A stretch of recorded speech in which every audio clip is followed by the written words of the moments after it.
अध्यक्ष महोदय और सभी सम्मानित सदस्य, सबसे पहले तो मैं यहाँ सदन में जानकारी देना चाहूंगा कि जो सिरसा के अंदर 5 दिन बलदेव सिंह सिरसा जी का अनशन चला देशद्रोह के मुकदमों के खिलाफ और हमारे 5 साथियों की रिहाई के खिलाफ, वहां 5 दिन अनशन और 6 दिन आंदोलन चला। और ये आंदोलन की ताकत है कि सिरसा साहब का अनशन और वो पूरा आंदोलन सफल हुआ, आई गई। और हमारे सभी की जवाब देना चाहिए कि एमएसपी कितने प्रतिशत किसानों को मिलती है। एमएसपी ना मिलने के कारण हिंदुस्तान के किसानों को 45 लाख करोड़ रुपए का नुकसान हुआ। 10 लाख करोड़ रुपए सरकार, टोटल कुल कर्जा किसान के ऊपर 10 लाख करोड़ रुपए का है। मैं हरियाणा का अगर उदाहरण दूं, क्योंकि पंजाब और हरियाणा मंडी व्यवस्था में सबसे मजबूत है, इसीलिए आंदोलन की चिंगारी पंजाब और हरियाणा से उठी। हरियाणा में जो अभी गेहूं की खरीद हुई, इसमें 4 जिलों की मंडियों को तोड़ दिया गया। हमारे यहाँ कैथल है, जींद है, सोनीपत है और फतेहाबाद है। जबकि सरकार दावे कर रही है कि मंडियां मजबूत होंगी।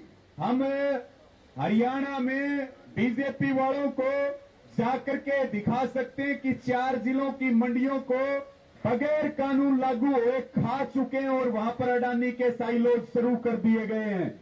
यानी कि सीधे तौर पर अगर हम बात करें, जो मोदी जी का जब जिक्र आता था तब हम कहते थे कि भाई ये तो इसको कोई संतान नहीं है, परिवारवाद से बहुत परेशान है। आज हिंदुस्तान की जनता ये कह रही है कि मोदी जी अपने दत्तक पुत्रों का मोह छोड़ दो, अडानी अंबानी के लिए मोह छोड़ दो। ये पुत्र मोह आपको ले डूबेंगे, आरएसएस को ले डूबेंगे, बीजेपी को ले डूबेंगे। आपका सुपड़ा साफ हो जाएगा, आप इतिहास में चले जाएंगे, आपका कोई नाम लेने वाला नहीं रहेगा। अगर हम बात करें मैं अंत में, क्योंकि ये पूरी तरह से किसान बेचते वक्त मरेगा, ग्राहक खरीदते वक्त मरेगा, जमीनों के ऊपर कंपनियों के कब्जे हो जाएंगे, कोर्ट के दरवाजे हमारे लिए बंद हो जाएंगे, भूख का व्यापार होगा, रोटी तिजोरी में बंद होगी। और ये कानून कहीं न कहीं लोकतंत्र के लिए बड़ा खतरा है। और आज पूरी दुनिया हमारी तरफ देख रही है। 200 किसानों की किसान संसद ने मोदी सरकार की चूल्हे हिला दी है, जो एक ऐतिहासिक कदम इस आंदोलन का है साथियों। अगर यही किसान 2000 हुए, यही 20,000 हुए, यही 2 लाख हुए और यही 2 करोड़ हुए, तो हम देश के प्रधानमंत्री को बताना चाहते हैं, या तो कानून वापसी ले लीजिए, नहीं तो आंदोलन चलेगा, लेकिन आपकी सरकार सत्ता में नहीं रहेगी। ये लिख करके ले लीजिए, आप प्रधानमंत्री नहीं रहेंगे इस देश के, ये तख्त उजड़ जाएंगे। अंत में साथियों, मेरा यही निवेदन है कि ये केवल नेतृत्व किसान कर रहा, अब ये आंदोलन जन जन का आंदोलन है। और जो आंदोलनकारी किसान है वो बधाई के पात्र है पूरी दुनिया का ऐतिहासिक आंदोलन चलाने के लिए, और हम उनका पुरजोर समर्थन करते हैं। और पूरी ताकत के साथ आप सबसे भी ये निवेदन करते हैं कि संयुक्त किसान मोर्चा ने देश के मतदाताओं की ओर से पीपल्स व्हिप जारी किया है।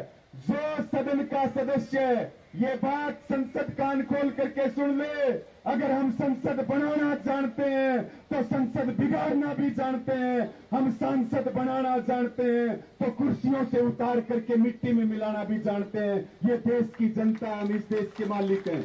तो मेरा निवेदन है, सदन के सभी सदस्य सदन के किसान आंदोलन का समर्थन करें। और जब तक सदन को ना चलने दें, जब तक 3 काले कानूनों की वापसी ना हो और एमएसपी के कानून पर बात ना हो, जो सांसद हमारा समर्थन नहीं करेगा वो दोबारा कभी इस बड़ी पंचायत की चौखट का दरवाजा नहीं देख पाएगा। वो हमारे से एफिडेविट लिखवा करके ले ले। बहुत बहुत धन्यवाद। और मैं अंत में स्पीकर महोदय का और जो हमारे शहीद किसान हैं, मैं विशेष रूप से उनको नमन करता हूं। और एक अंतिम लाइन ये बोलना चाहता हूं, हमें खालिस्तानी से लेकर के मवाली तक कहा गया है। हम इस देश के अन्नदाता हैं। मोदी जी और बीजेपी वालों, कान खोल करके सुन लो, इनका भी पक्ष जान लेते हैं। ये क्या इन कानूनों के बारे में कहते हैं, एपीएमसी मंडियां जो एक्ट बनाया इन्होंने, इनके बारे में ये भी अपना बयान करे कि इन्होंने क्यों किसानों पर ये कानून थोपा। सदन में विराजमान सारे मेंबर पार्लियामेंट और हमारे स्पीकर साहब सभी को नमन करता हूं जी। बताना चाहता हूं एपीएमसी क्यों लेके आए, क्योंकि कभी आप तो गए नहीं होंगे अमेरिका। अमेरिका ने आज से 70 साल पहले एपीएमसी वहां पे अबॉलिश की थी। वहां पे कॉन्ट्रैक्ट फार्मिंग आई थी, वहां पे किसान खुशहाल हो गया। किसानी जो किसान पहले जिसके पास 2, 4, 10 एकड़ थे, आज वहां पे सिर्फ वही किसान है जिसके पास 400 या 500 एकड़ है। अगर ऐसे कानून लेके आएंगे तो आपको खुशहाली की तरफ हम लेके जाएंगे। दूसरी बात, पहले मेरी बात सुनिए। जो कॉन्ट्रैक्ट ओपन मंडी, अगर ओपन मंडी होगी, बात सुनने का,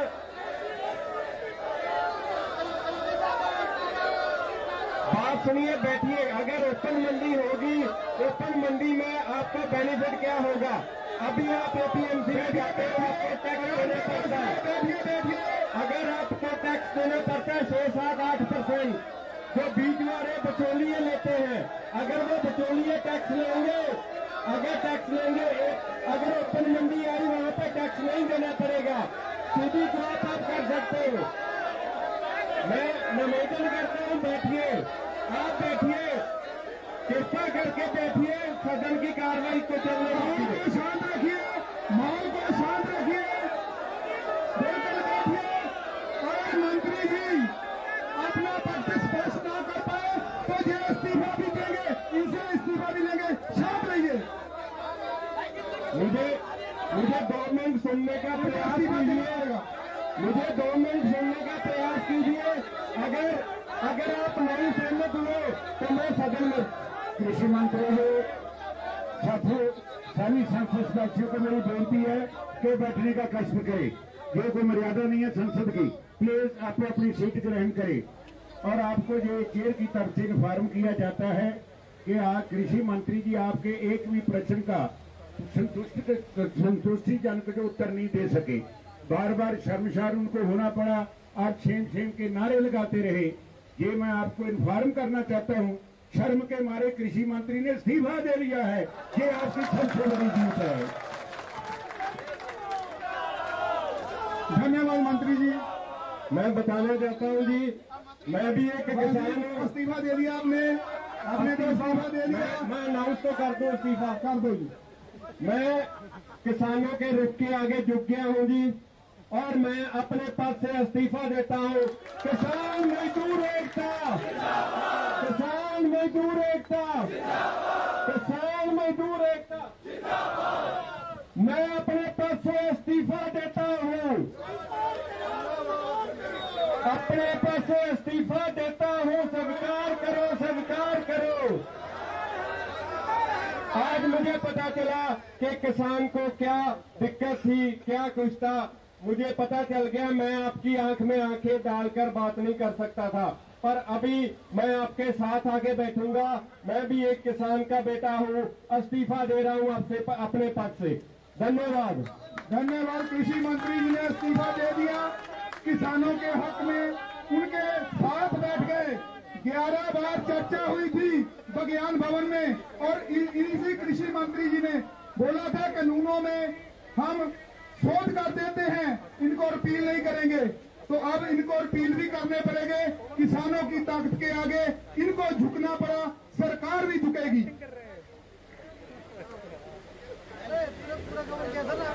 नाम से कवर किया था कि मैं अगला सदस्य राहुल राज एमपी से, उनके बाद सतनाम सिंह साहनी पंजाब से।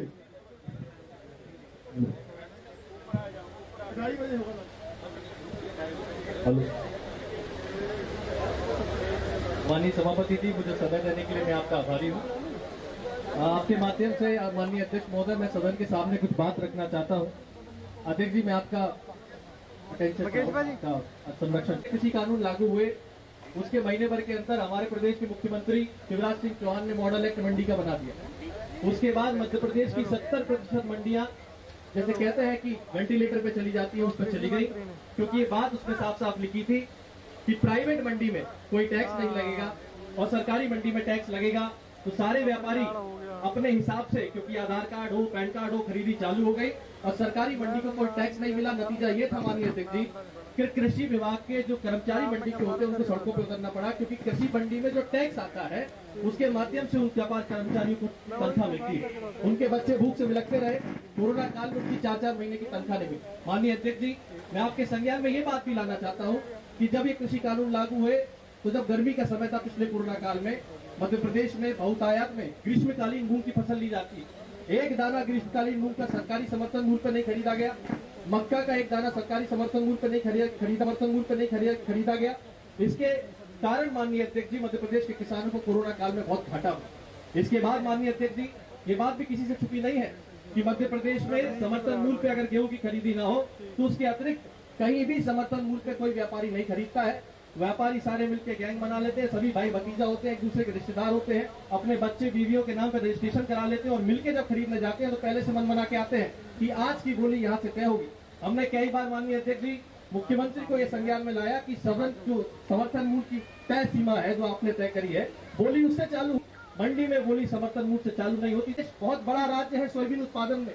पिछले 3 वर्षों से माननीय अध्यक्ष जी अतिवृष्टि के कारण हमारे मध्य प्रदेश में फसल बर्बाद हो रही है, लेकिन 2-2 साल में फसल बीमा की किस्तें मिलती है जो प्रधानमंत्री फसल बीमा का जिसका शुरू किया जाता है, और अतिवृष्टि का मुआवजा 1.5 साल तक एक किस्त नहीं डाली जाती। इसके कारण आज मध्य प्रदेश में सोयाबीन का बीज माननीय अध्यक्ष जी मैं आपके माध्यम से बताना चाहता हूँ 9.5 से 10,000 रुपए प्रति क्विंटल मिल रहा है। और ऐसे में सरकार जो बीज देती है बीज निगम के माध्यम से, वो भी कभी कभी अंकुरित नहीं होते तो किसान को दोहरी मार पड़ती है। और जब ये बात माननीय अध्यक्ष जी सदन के सामने रखी जाती है और माननीय प्रधानमंत्री जी को बताई जाती है, कृषि मंत्री जी को बताई जाती है, क्योंकि वो मध्य प्रदेश के हैं, तो वो कहते थे कि किसान कोई और फसल लगा ले। इस तरह के हल्के बयान कृषि मंत्री जी के द्वारा दिए जाते हैं। माननीय अध्यक्ष जी, तीसरा जो कुंदा है, ये कहते हैं कॉन्ट्रैक्ट फार्मिंग में किसान को फायदा होगा।